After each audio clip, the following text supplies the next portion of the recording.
E aí, galera do Terceirão, começamos mais uma revisão de Bolsa Online. Fazia tempo, né? Que não temos uma prova, que não temos uma revisão.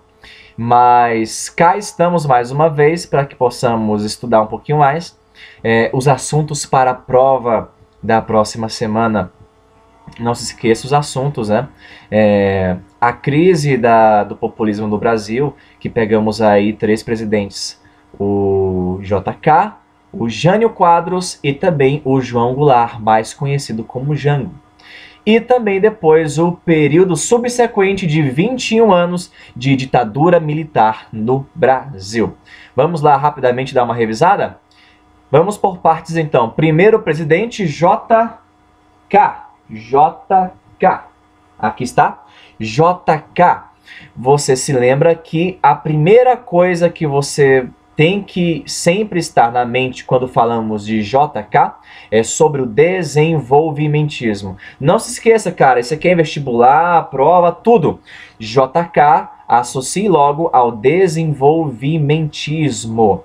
Não se esqueça daquele lema que ele queria 50 anos em 5, ou seja, avançar com o Brasil, avançar economicamente, crescer, como se ele avançasse 50 anos nos 5 anos que ele teria de mandato. E para fazer isso, ele lançou o plano de metas, que seriam investimentos em toda a infraestrutura da economia brasileira. E você pega aí tanto indústrias de base, as ferrovias, a energia, as rodovias, todo tipo de investimento para que o Brasil pudesse então avançar economicamente, crescer finalmente, ok? Certo?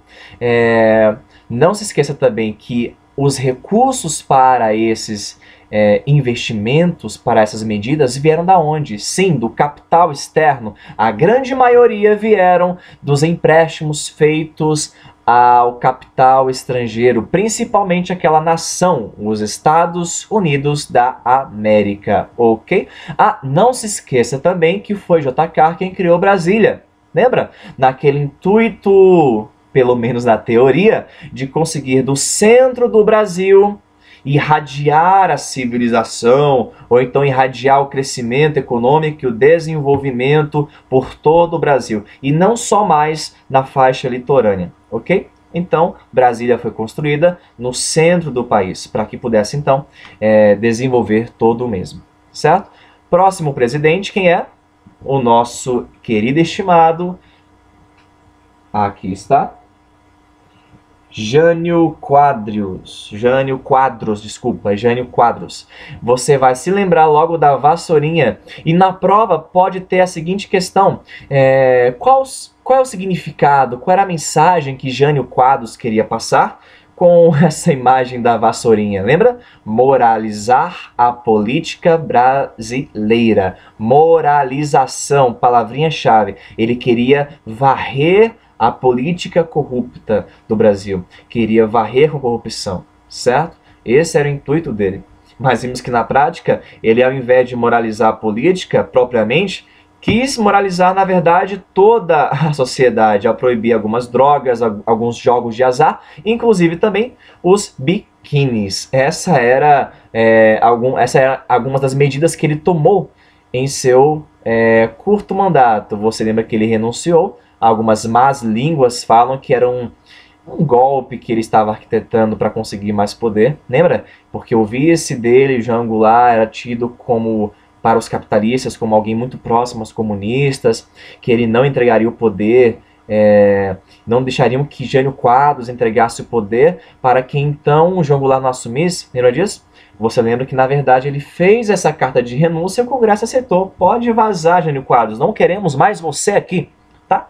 E por isso, João Goulart, o vice-presidente, seria agora empossado como presidente.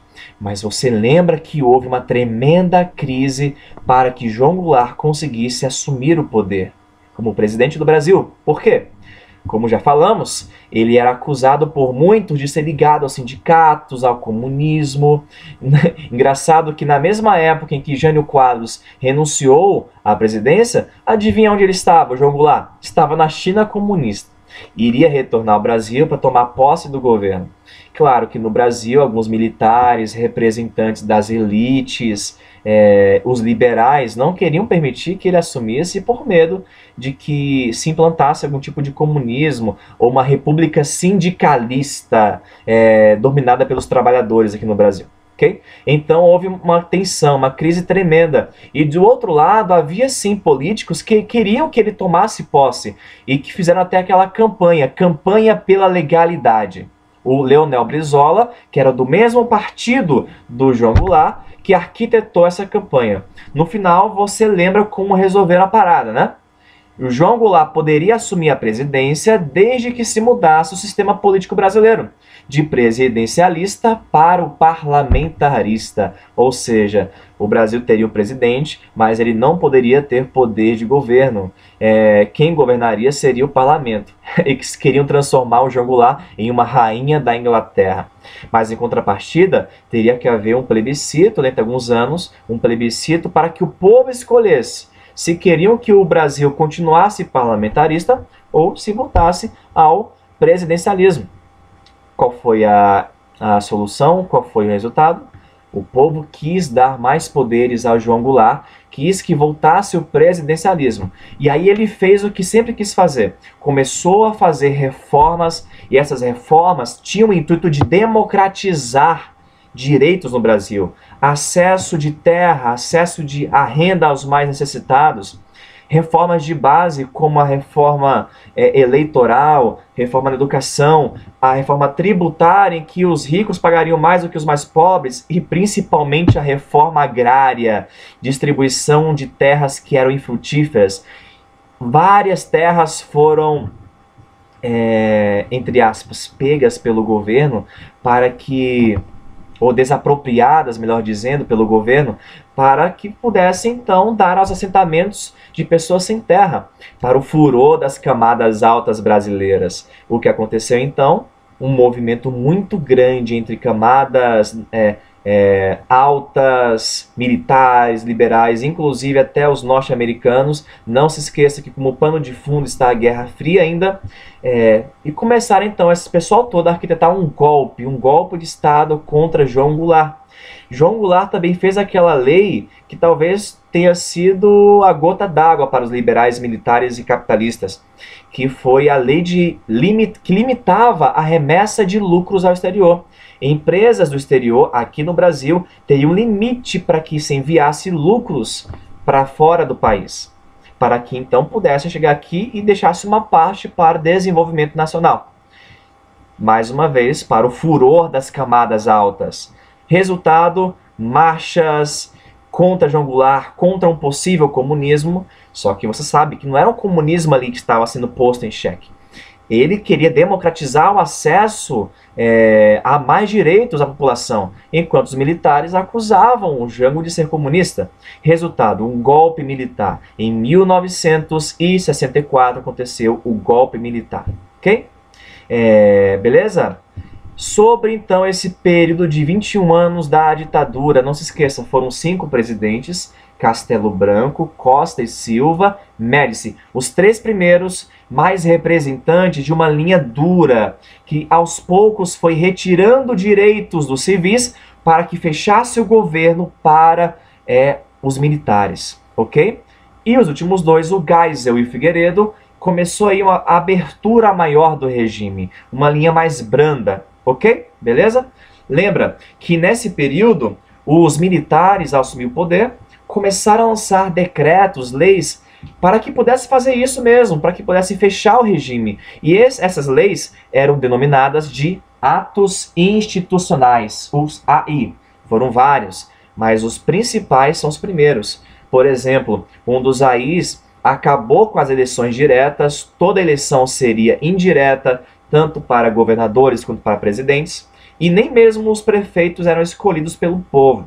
Lembra disso? Certo? Outro aí, por exemplo, determinou que os partidos políticos seriam extintos para que só houvesse 2.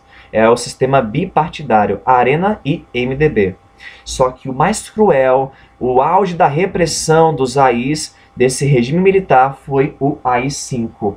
Aqui foi instaurada a censura, a tortura nos porões da ditadura, o Congresso poderia ser fechado pelo Executivo, ou seja, o presidente agora tinha de fato poderes totalmente ditatoriais.